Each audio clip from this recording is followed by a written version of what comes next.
Well, anyways, let's talk about Mitsurugi today. Mitsurugi is neither the hero or the main character, but he certainly was the poster boy for the first game. A cool Japanese samurai being on the front cover just seemed to make sense to the people that made this game. And oh,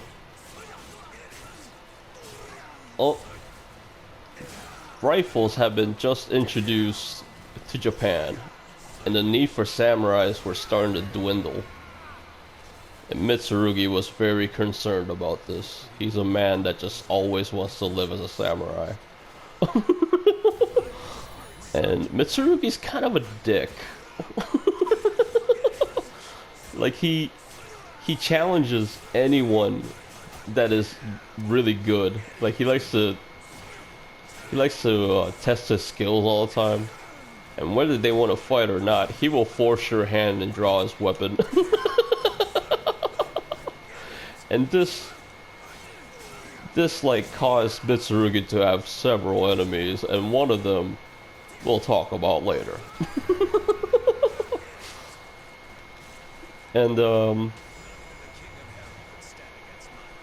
And he's very cocky. He's very arrogant. He thinks he's very good.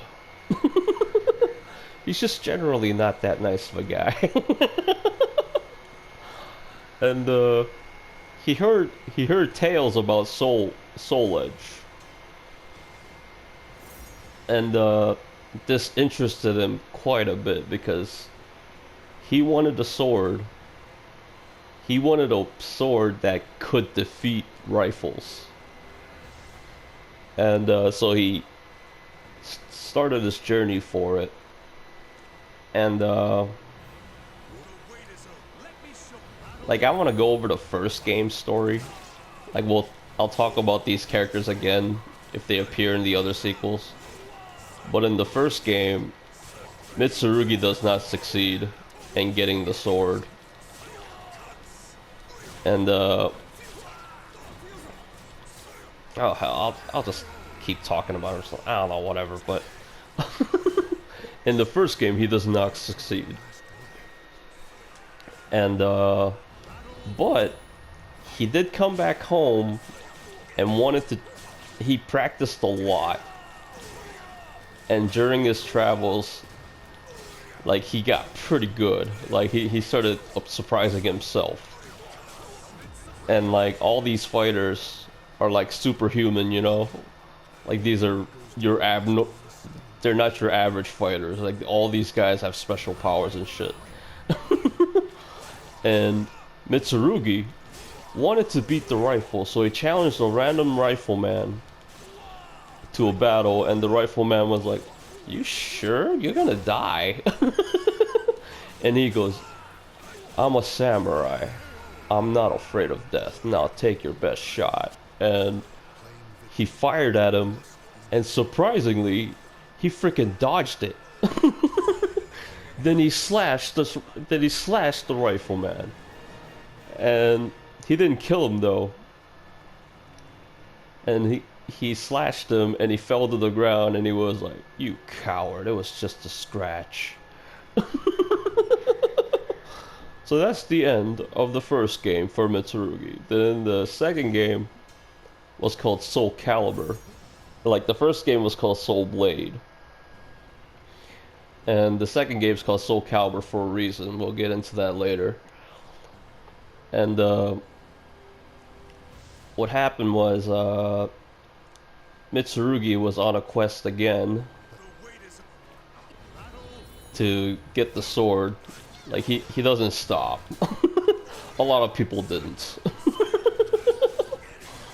And the new owner of the... Actually, this might be spoiling things. Oh, whatever. But the new owner of the sword now was a man called Siegfried. And when he got it, it transformed him. When he got the sword, it transformed into Nightmare, and I'm pretty sure you guys all know who that is. And like Nightmare was on a terrible, he was on a terrifying rampage. Like he was just slaughtering people in his path. Like nobody was safe. And this caused a lot of great warriors to try to go after him. And Fearless, Mitsurugi decided to go after him because he still wanted the sword. And yeah, he didn't succeed. But he did get exceedingly better at dodging. Like, he got even more better at fighting riflemen. Because in the second Soul Calibur, in the intro, like you see a small piece of the intro is like Mitsurugi dodging and even blocking bullets. And he would just take on like several riflemen at once. And in the second game, much of the same happens. He tried for the sword and didn't succeed. And in the third game, a certain character, you guys ever heard of Setsuka? Like there's this female character called Setsuka who wields a sword that's concealed in an umbrella. And she had a beef with him. She had a beef with Mitsurugi because Mitsurugi attacked her father figure. Like he did not want to fight. So he killed him, I think. I think he killed him. And Setsuka wanted revenge, so that's why she started becoming a character in the third Soul Calibur. And let's see, then in the fourth game, you know, Mitsurugi, his storyline is just often the same. He tries and he fails. And that's really the story of Mitsurugi.